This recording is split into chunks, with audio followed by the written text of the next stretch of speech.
Hello and welcome to today's daily message. Today is the feast of Our Lady of Guadalupe, patroness of the Americas. And so on her feast day, I offer this prayer. Jesus, I can see your special love of those who are so often invisible in this world.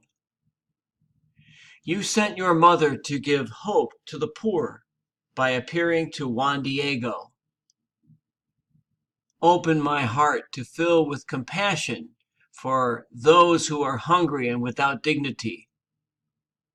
Grant me the ability to live simply and to see you in the faces of those around me. In the darkness of these Advent nights, let me be guided by the light of your word. Give me the humility to be led by you and the wisdom to learn from you. I am grateful for the Savior who awaits us and eagerly await the time of rejoicing.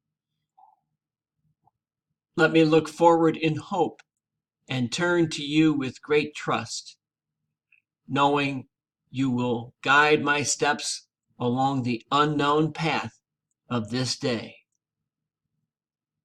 Thank you once again for watching.